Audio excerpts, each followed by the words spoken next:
Bonjour à toutes et bonjour à tous. Aujourd'hui, nous avons le plaisir d'accueillir Amélie Willaume, qui est doctorante et assistante à la Louvain School of Management. Alors, elle s'intéresse à l'entrepreneuriat et en particulier aux entrepreneurs actifs dans le domaine du luxe. Bienvenue et bonjour à toi Amélie. Bonjour.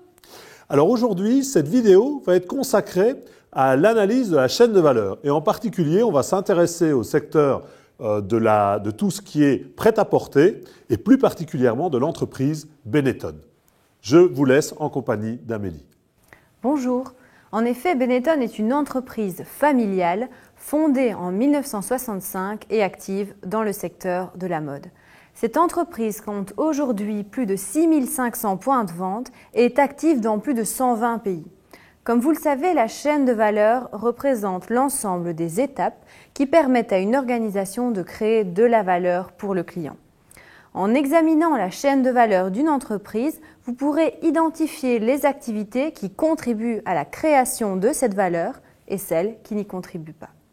Au travers de la construction de sa chaîne de valeur, nous observerons quelles sont les activités créatrices de valeur au sein de l'entreprise Benetton. Nous commencerons par développer des activités dites primaires qui assurent l'offre de produits et de services et nous nous intéresserons ensuite aux activités dites de soutien qui, comme leur nom l'indique, soutiennent, améliorent les activités primaires. Alors tout d'abord, commençons par les fonctions primaires. En ce qui concerne l'approvisionnement, l'entreprise Benetton transmet les matières premières, c'est-à-dire la laine et le coton qui lui appartiennent, ainsi que l'ensemble des instructions à ses sous-traitants. Passons à présent au design. Le design est assuré par une équipe de 20 stylistes recrutés pour 4 ou 5 saisons de manière à assurer le renouvellement constant des idées, ainsi que par 200 créateurs indépendants recrutés via appel d'offres, ce qui permet en fait de ne rémunérer que ceux dont les propositions auront été retenues.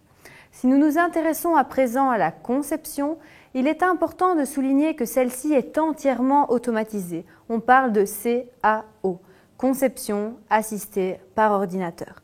Les modèles sont alors introduits dans des programmes informatiques et leur fabrication est automatisée. Passons à présent à la production. Celle-ci est externalisée à 80%. En effet, les étapes de tricotage, d'assemblage et de finissage sont réalisées par des sous-traitants. Les deux seules activités maintenues en interne sont la teinture et les contrôles de qualité. En ce qui concerne la logistique, elle est prise en charge par les propres camions de Benetton et par ceux du plus grand transporteur italien Avandero. Ces camions récupèrent les produits chez les sous-traitants pour les acheminer vers l'entrepôt entièrement automatisé de Benetton. Finalement, la commercialisation de Benetton se fait via plusieurs milliers de boutiques standardisées à travers le monde. Cette standardisation va limiter les frais lors de l'implantation d'une toute nouvelle boutique. Ces boutiques appartiennent à des commerçants indépendants qui vont acheter les produits Benetton avec une marge.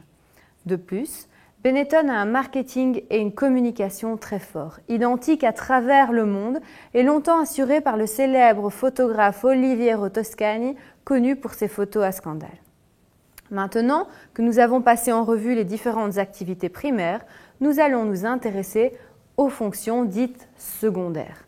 Tout d'abord, les infrastructures et les systèmes chez Benetton se matérialisent par un entrepôt de 20 000 m² entièrement automatisé, où les colis sont détectés dès leur arrivée, étiquetés, stockés et ensuite acheminés par des robots vers des wagons.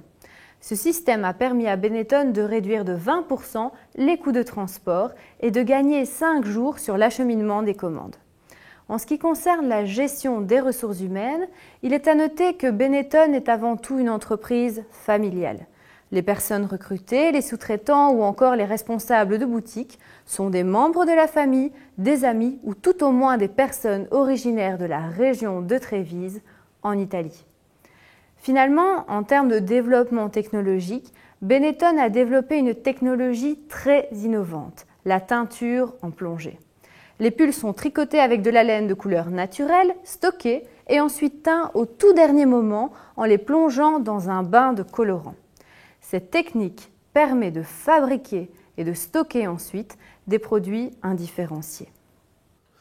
Merci Amélie pour cette analyse de la chaîne de valeur de Benetton. Mais puisque cet outil sert à repérer les sources d'avantages concurrentiels, est-ce que tu pourrais nous résumer les principales sources d'avantages concurrentiels de Benetton? Bien sûr. Donc, j'ai relevé en conclusion de cette analyse 3 principales sources d'avantages concurrentiels.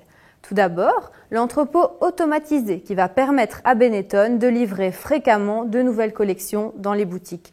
Puis, son innovation technologique de teinture en plongée qui lui permet d'offrir des coloris uniques. Et finalement, la 3e source est le choix de ne conserver en interne que 20% des activités que Benetton considère comme stratégiques et qu'il maîtrise, la teinture et le contrôle de qualité, et donc d'externaliser 80% des autres activités. En effet, les étapes de tricotage, d'assemblage et de finissage sont réalisées par des sous-traitants. C'est sur ces 3 éléments que repose l'avantage concurrentiel de Benetton. Ces 3 activités lui ont permis d'assurer sa stratégie, une stratégie de différenciation en proposant des pulls de toutes les couleurs et des collections livrées très fréquemment. Cependant, le modèle Benetton commence à s'essouffler doucement face à des entreprises telles que Zara du groupe Inditex.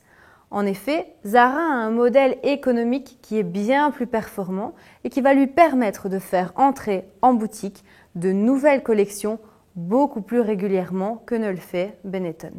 Ceci montre la difficulté de maintenir un avantage concurrentiel de façon durable et la nécessité d'avoir une approche dynamique de sa stratégie. Le cas Benetton nous montre à quel point il est essentiel pour une entreprise d'identifier quelles sont les activités créatrices de valeur pour pouvoir protéger, travailler ces activités et ainsi maintenir son avantage concurrentiel. Merci beaucoup Amélie pour cette illustration. Alors je suis très heureux d'avoir pu mettre en application la chaîne de valeur et surtout, grâce à Amélie, d'avoir pu l'expliciter à travers un cas très concret de cette entreprise italienne Benetton.